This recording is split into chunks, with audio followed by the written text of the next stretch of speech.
안녕하십니까. YBC 뉴스입니다. 경기도 주간 브리핑 시작하겠습니다.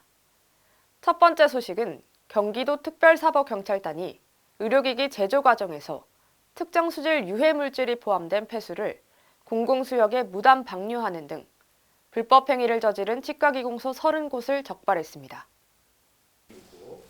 경기도 민생특별사법경찰단은 지난 2월 초부터 지난달 10일까지 5주간 도내 치과기공소 224곳을 대상으로 특별 단속을 벌여 특정 수질 유해 물질이 포함된 폐수를 무단 방류하는 등 불법 행위를 한 30곳을 적발했다고 밝혔습니다. 특정 수질 유해 물질 배출 유형으로는 납 22개소, 구리 5개소, 납과 구리 1개소, 납과 수은 1개소, 납과 안티몬 1개소로 확인됐습니다.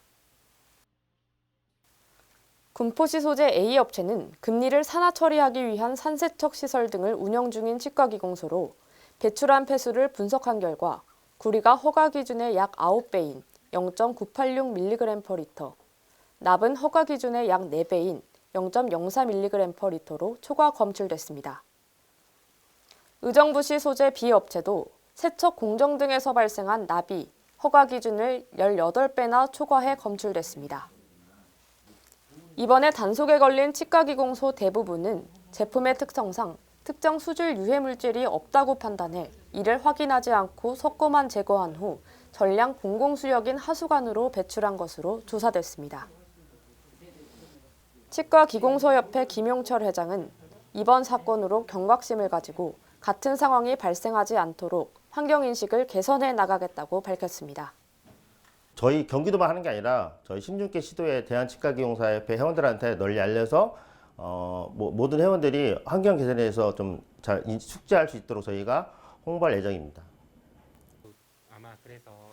이어 특사경 수사 3팀 정영균 팀장은 오염물질이 발생하지 않도록 앞으로도 지속적인 관리를 하겠다고 말했습니다. 저희는 지속적인 모니터링을 통해서 치과기공소의 배출 공정 중 특정 수질 물질이 배출되는 공정들을 추적함으로써 오염물질이 더 이상 배출되지 않도록 지속적으로 관리해 나가도록 하겠습니다. 도 특사경은 특정 수질 유해 물질이 어느 공정에서 발생하는지 추가 수사해 적발업체에 대해 특정 수질 유해 물질이 공공수역에 방류되지 않도록 조치하고 폐수 배출량을 산정해 허가 기준 이상 배출하면 무허가 폐수 배출 시설 설치 운영 위법 행위를 추가 입건할 방침입니다. 지금 여기 금리 들어 있는 거예요? 예. 지난해 12월 총 61명의 사상자를 낸 제2경인고속도로 방음터널 화재 사고의 책임이 있는 관계자 6명이 3개월간의 조사 끝에 검찰에 넘겨졌습니다. 경기 남부경찰청 제2경인고속도로 화재 사고 수사본부는 업무상 과실치사상 혐의로 제2경인연결고속도로 관제실 책임자 A씨를 구속 상태로 수원지검 안양지청에 송치했습니다.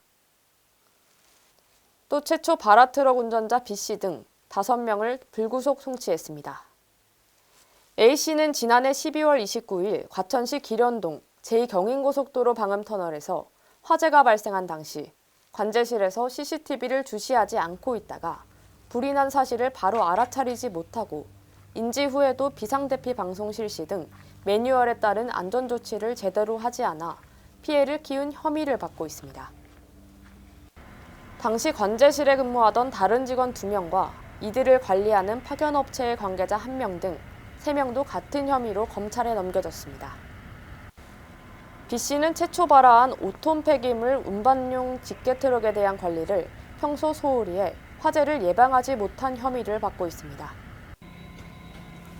또 경찰은 해당 트럭이 2020년에도 고속도로를 달리다 불이 난 전력이 있는 점 등 차량 정비 불량, 관리 미흡에 따른 화재로 판단했습니다.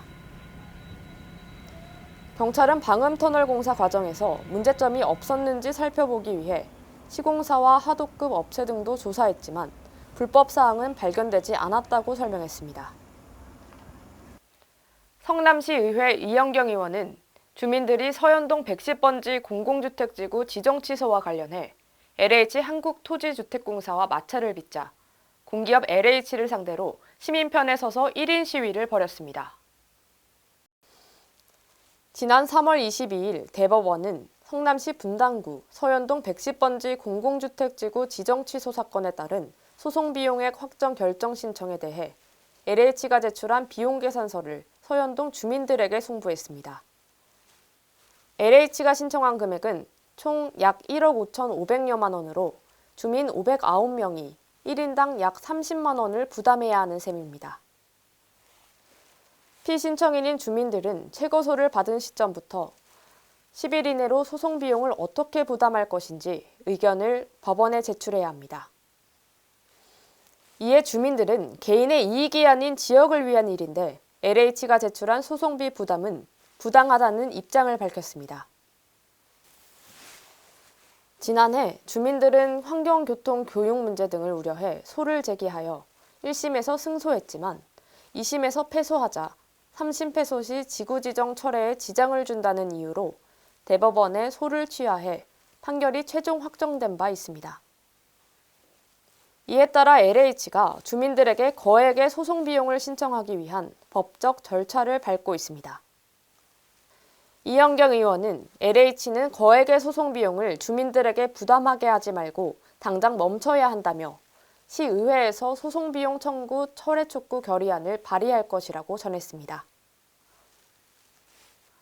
경기도 평택에 위치한 한 아파트 단지 내에서 초등학생에게 흉기를 휘두르고 달아난 10대 용의자가 경찰에 붙잡혔습니다.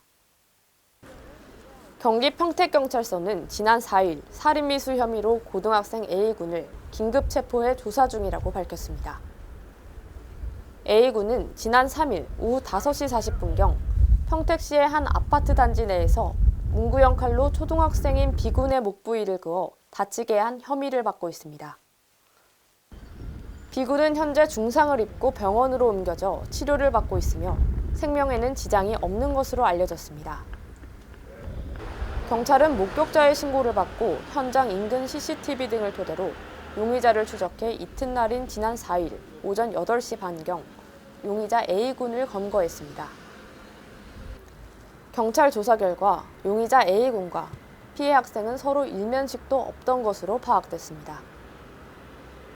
A군은 경찰 조사에서 갑자기 화가 나서 그랬다고 진술했으며 정신질환 치료 전력이 있는 것으로 조사됐습니다.